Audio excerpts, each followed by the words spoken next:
हरीशपुर नामक गांव में एक मछुआरा रहता था जिसका नाम कुंदन है। वो अपने बूढ़े माता पिता के साथ रहता है। कुंदन एक बहुत ही गरीब घर से है। वो अपने गांव में मौजूद नदी से मछली पकड़कर उनको बेचकर उनसे कमाए पैसों से अपने परिवार का पेट पालता है। कुंदन, तुम्हारे पिताजी की तबीयत बहुत खराब है। वैद्य जी ने अच्छा खान पान और समय पर दवाइयाँ लेने को कहा है। हाँ माँ, मैं जानता हूँ, लेकिन मैं मजबूर हूँ। मेरे पास इतने पैसे भी नहीं है कि मैं पिताजी का अच्छे से इलाज करवा सकूं। लेकिन कुंदन, कुछ ना कुछ तो करना ही होगा ना, वरना तुम्हारे पिताजी कैसे ठीक होंगे। हाँ माँ, आप परेशान मत हो। मैं जाता हूँ नदी किनारे। आज कोई न कोई तो मछली मेरे जाल में फंस ही जाएगी, जिसे बेचकर मैं पिताजी की दवाई लाने की कोशिश करूंगा। ठीक है बेटा, जाओ, मगर रात होने से पहले लौट आना। मुझे तुम्हें कुछ देना चाहिए, लेकिन मेरे पास तुम्हें देने के लिए कुछ नहीं है।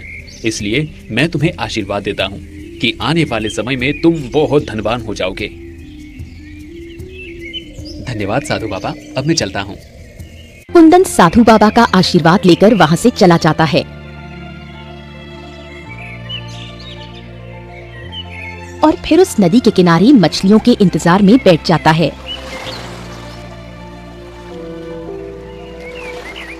मुझे यहाँ बैठे कितनी देर हो गई है, लेकिन अभी तक एक भी मछली मेरे हाथ नहीं लगी। अब मैं क्या करूँ? अब तो शाम होने वाली है और मुझे बहुत भूख भी लग रही है। अगर मेरे पास खाना होता तो मैं कुछ देर और इन मछलियों का इंतजार कर लेता, लेकिन मुझे कुछ ना कुछ करके इन मछलियों को तो पकड़ना ही होगा, वरना मैं पिताजी के लिए दवाई कैसे लेकर जाऊंगा। और माँ ने मुझसे कहा था कि अंधेरा होने से पहले मैं घर वापस आ जाऊं। कुंदन नदी के किनारे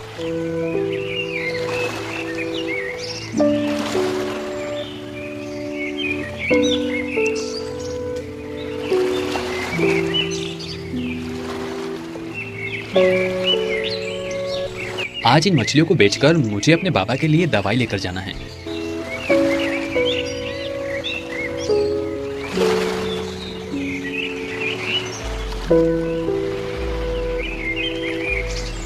लगता है कोई बड़ी मछली मेरे जाल में फंस गई है। इससे पहले कि वो मेरे जाल से छूट जाए, मैं जल्दी से जाल को खींच लेता हूँ।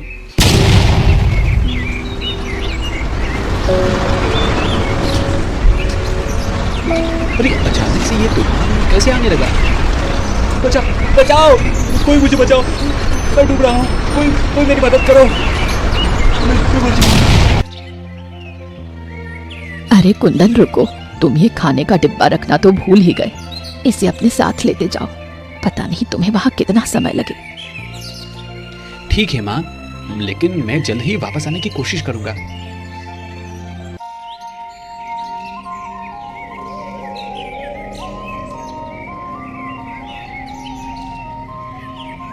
कुंदन अपने पिता की तबीयत को लेकर बहुत चिंतित रहता है और इसी चिंता में वो नदी की तरफ जा ही रहा होता है कि उसे एक साधु बाबा मिलते हैं। प्रणाम साधु बाबा। तथास्तु पुत्र। साधु बाबा, मैंने आपको यहाँ पहले कभी नहीं देखा। क्या मैं जान सकता हूँ कि आप इस जगह पर अकेले क्या कर रहे हैं? पुत्र, मैं यहाँ नया हूँ। यहाँ मैं किसी को नहीं जानता। चलते चलते मैं काफी थक गया हूँ और मुझे बहुत जोरों की भूख भी लगी है, इसलिए मैं यहाँ थक कर बैठ गया हूँ। साधु बाबा, क्या मैं आपकी कुछ मदद कर सकता हूँ? हाँ पुत्र, अगर तुम्हारे बस में हो तो मुझे मेरी थोड़ी सी मदद कर दो। बताइए साधु बाबा, मैं आपके लिए क्या कर सकता हूँ? पुत्र, अगर तुम्हारे पास कुछ खाने का हो तो मुझे दे दो, मुझे बहुत भूख लगी है। खाने को? हाँ, याद आया, मेरे पास खाना है। घर से निकलते समय माँ ने मुझे खाने का डिब्बा दिया था। ये लीजिए साधु बाबा, आप इसे खा लीजिए। कुंदन अपनी भूख की परवाह न करके अपना सारा खाना भूखे साधु बाबा को दे देता है। पुत्र, तुम्हारा बहुत बहुत धन्यवाद कि तुमने मेरी भूख मिटाई। तुम नहीं जानते कि मैं कितना भूखा था। तुमने मुझे अपना सारा खाना खिला दिया, मगर अब तुम क्या खाओगे? कोई बात नहीं बाबा, मेरा खाना खाने से आपका पेट भर गया। मेरे लिए इतना ही काफी है। जब मैं घर जाऊंगा तब खा लूंगा, और ये तो मेरा फर्ज था। अगर आपकी जगह कोई और भी होता तो भी मैं यही करता। तुम्हारी अच्छाई को देखते हुए वैसे तो किनारे बैठे बैठे अपने माता पिता की कही हुई बातों को सोच ही रहा था कि अचानक से उसके जाल में एक मछली फंसती है। अरे वाह, लगता है मेरे जाल में मछली फंस गई है। एक काम करता हूँ, जल्दी से इसको बाहर निकाल लेता हूँ, वरना कहीं ये मेरे जाल से फिर से ना निकल जाए। कुंदन मछली को निकालने के लिए जैसे ही हाथ बढ़ाता है वैसे ही वो मछली उसके जाल से छूटकर पानी में गुम हो जाती है और कुंदन फिर से मायूस हो जाता है। अब मैं क्या करूँ? इतनी मुश्किल से तो एक मछली मेरे हाथ आई थी, वो भी मेरे जाल से छूट गई। कुंदन को नदी किनारे बैठे बैठे अब रात हो जाती है। वो फिर भी बिना हार माने नदी किनारे बैठा रहता है कि तभी एक मछली फिर से उसके जाल में फंस जाती है। इस बार तो मैं इस मछली को बिल्कुल भी नहीं जाने दूंगा, मैं इसे पकड़ कर ही रहूंगा। कुंदन उस मछली को पकड़ने की कोशिश कर ही रहा था कि अचानक से एक बहुत भयानक तूफान वहां आ जाता है। अरे ये तूफान, ये कैसा तूफान आ रहा है?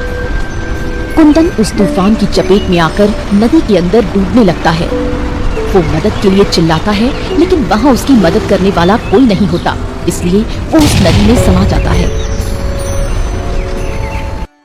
इधर कुंदन के माता पिता बहुत चिंतित होते हैं क्योंकि आधी रात बीत चुकी थी और कुंदन का कोई अता पता नहीं था। भाग्यवान, क्या अभी तक कुंदन घर नहीं आया? नहीं श्रीमान, पता नहीं हमारा पुत्र कहाँ फंस गया है। वो मुझसे कहकर तो निकला था कि अंधेरा होने से पहले आ जाएगा, लेकिन अभी तक वापस नहीं आया और अब मुझे उसकी बहुत ज्यादा चिंता हो रही है। मैं क्या करूं? क्या मैं उसे ढूंढने जाऊं? अगर मेरी तबीयत ठीक होती तो मैं ही उसे ढूंढने जाता, मगर मैं चल नहीं सकता, इसलिए बेहतर यही होगा कि उसे ढूंढने तुम चली जाओ, लेकिन ज्यादा दूर मत जाना। कुंदन की माँ कुंदन के पिता की बात मानकर उसे ढूंढने के लिए चल पड़ती है कि तभी उसे एक पेड़ के नीचे साधु बाबा बैठे मिलते हैं। प्रणाम साधु बाबा, क्या आपने एक जवान बालक को यहाँ पर देखा है? नहीं पुत्र, यहाँ से तो मैंने किसी को जाते हुए नहीं देखा। तुम किसकी बात कर रही हो? असल में साधु बाबा, मेरा बेटा एक मछुआरा है और सुबह वो मछली पकड़ने के लिए निकला था, लेकिन अब तक घर नहीं पहुंचा। पता नहीं मेरा बेटा किस हाल में होगा। अच्छा, तो तुम्हारा बेटा एक मछुआरा है? क्या तुम्हारे पास उसकी कोई निशानी, उसकी कोई चीज है? हाँ साधु बाबा, मेरे पास उसकी एक अंगूठी है जो उसने मुझे दी थी, जिसे मैंने अपनी साड़ी के आंचल से ही बांधा हुआ है। ठीक है पुत्री, लाओ मुझे वो अंगूठी दो। ये लीजिए साधु बाबा, यही वो अंगूठी है। साधु बाबा उस अंगूठी को लेकर अपनी आंखें बंद करके कुछ मंत्र पढ़ते हैं। इधर नदी में डूबकर कुंदन मरता नहीं है, बल्कि आते हैं। अरे, ये साधु बाबा कहाँ गए? लगता है जरूर मेरे पुत्र को बचाने गए होंगे। इधर कुंदन बैठा रो ही रहा था कि उसे एक चीखती चिल्लाती आवाज सुनाई देती है। तभी वो अपना रोना छोड़कर दूसरी तरफ नजर उठाकर देखता है तो एक बड़ी मछली एक छोटी मछली को खाने जा रही थी। बचाओ, बचाओ, कोई मुझे बचाओ, ये बड़ी मछली मुझे खा जाएगी। आज तो मैं तुझे खाकर ही रहूंगी। बहुत दिनों से मैं तेरी तलाश में थी, मगर तू इतनी चालाक थी कि हर बार मेरे चंगुल से आजाद हो जाती थी। छोड़ो इसे, तुम्हें शर्म आनी चाहिए। इतनी बड़ी होकर तुम इस छोटी सी मछली को खाना चाहती हो। कुंदन ये कहकर अपने पास रखे मछली पकड़ने वाले हथियार से बड़ी मछली को मारता है और छोटी मछली को बचा लेता है। तभी वहाँ साधु बाबा प्रकट होते हैं। प्रणाम साधु बाबा। बाबा आप यहाँ? किसी दूसरी दुनिया में पहुँच जाता है। अरे, ये मैं कहाँ गया हूँ? और यहाँ इतना सारा खजाना, ये कौन सी दुनिया है? अब मैं कैसे अपनी दुनिया में वापस जाऊंगा? मुझे तो अपने पिताजी के लिए दवाई भी लेकर जानी थी। अब यहाँ पर मेरी मदद कौन करेगा? कुंदन अभी अपने मन में ये बात सोच ही रहा होता है कि तभी उसे वहाँ पर एक जल परी नजर आती है और कहती है, अच्छा, तो तुम ही थे जो मुझे बार बार अपने जाल में फंसाने की कोशिश कर रहे थे, लेकिन तुम मुझे अपने जाल में नहीं फंसा पाए और उल्टा मेरे जाल में खुद ही फंस गए और मेरी इस दुनिया में आ गए। तुम कौन हो और यहाँ क्या कर रही हो? मैं जलपरी हूँ और ये मेरी दुनिया है। मैंने तुम्हें अपनी इस दुनिया में कैद कर लिया है और अब तुम मेरी इजाजत के बिना यहाँ से आजाद नहीं हो सकते। नहीं नहीं, मैं यहाँ नहीं रह सकता। मुझे मेरे परिवार के पास जाना है। मेरे माता पिता मेरा इंतजार कर रहे होंगे। उन्हें मेरी जरूरत है। तुम चाहे कितने भी बहाने बना लो, अब तुम यहाँ से नहीं जा सकते। तुम अब मेरी कैद में रहोगे हमेशा हमेशा के लिए। नहीं, तुम ऐसा नहीं कर सकती। मैं ऐसा कर सकती हूँ और मैं ऐसा ही करूँगी। जब तुम नदी किनारे बैठकर अपने मन में बातें कर रहे थे, तभी मैंने सोच लिया था कि मैं तुम्हें अपनी दुनिया में लेकर आऊंगी। पर मैंने तो तुमसे नहीं कहा था कि तुम मुझे अपनी दुनिया में लेकर चलो। फिर तुमने मुझे अपनी दुनिया में क्यों जबरदस्ती शामिल किया? मेरी मर्जी, मैं चाहे जो करूं। देखो, तुम तो गरीब भी हो और यहाँ पर बहुत सारा खजाना है। तुम्हें इस खजाने की जरूरत भी तो थी। पर मैं इन सब खजाने का यहाँ पर क्या करूँगा? बात तो सही है, लेकिन फिर भी ये सारा खजाना तुम्हारा है। जलपरी कुंदन का मजाक उड़ाते हुए वहाँ से गायब हो जाती है और कुंदन वहीं बैठकर अपने माता पिता की याद में रोने लगता है। दूसरी तरफ साधु बाबा अंगूठी के द्वारा एक दृश्य देखते हैं जिसमें उन्हें कुंदन पानी के अंदर दूसरी दुनिया में नजर आता है। तुम्हारा पुत्र पानी की दूसरी दुनिया में है। वो जलपरी की दुनिया में चला गया है। लेकिन साधु बाबा, मैं अपने बेटे को उस दुनिया से कैसे निकालूंगी? तुम चिंतित मत हो पुत्री, मैं तुम्हारे पुत्र को वहाँ से निकालूंगा। ये अंगूठी तुम मुझे दे दो। साधु बाबा इतना कहकर अंगूठी लेकर गायब हो जाते। देर बाद देखते ही देखते कुंदन साधु बाबा के साथ अपनी माँ और पिता के पास पहुँच जाता है। कुंदन के माता और पिता उसे सही सलामत देखकर बहुत खुश होते हैं। साधु बाबा, आपका बहुत बहुत धन्यवाद कि आपने मेरे पुत्र की जान बचाई। जी साधु बाबा, आपने मेरी जान बचाई। आपका ये एहसान मैं जिंदगी भर नहीं भूलूंगा। इसमें एहसान की कोई बात नहीं है पुत्र। इंसान जैसा करता है उसके सामने वैसा ही उतरता है। एक समय में तुमने मेरी मदद की थी, मुझ भूखे को खाना खिलाकर। आज जब तुम मुसीबत में थे तो ईश्वर ने मुझे तुम्हारी मदद के लिए भेज दिया और तुम्हारी मदद करना तो मेरा कर्तव्य भी था।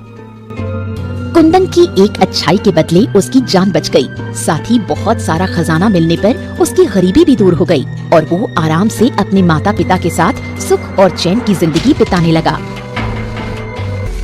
हाँ पुत्र, मैं तुम्हें यहाँ से आजाद करने आया हूँ। हे तपस्वी, आपको मेरा प्रणाम। आप यहाँ क्या करने आए हैं? जलपरी, मैं इस बालक को तुम्हारी कैद से आजाद कराने आया हूँ। पर तपस्वी, आप कुंदन को यहाँ से क्यों आजाद करने आए हैं? क्योंकि कुंदन एक सच्चा, ईमानदार और लोगों की मदद करने वाला इंसान है, इसलिए मैं इसे यहाँ से आजाद करने आया हूँ। उसके माता पिता को उसकी जरूरत है। जलपरी, तुम कुंदन को जल्द से जल्द अपनी इस दुनिया से आजाद कर दो। आपने बिल्कुल सही कहा तपस्वी बाबा। कुंदन एक बहुत ही अच्छा इंसान है। मैंने ये बात तब समझी जब कुंदन ने बिना किसी लालच के उस छोटी सी मछली की जान बचाई। इसलिए आपके कहने पर मैं इसे अपनी दुनिया से आजाद करती हूँ और इस छोटी मछली को बचाने के लिए मैं अपना सारा खजाना कुंदन को इनाम के तौर पर देती हूँ, जिससे कुंदन बहुत अमीर हो जाएगा। जलपरी ये कहकर वहाँ से गायब हो जाती है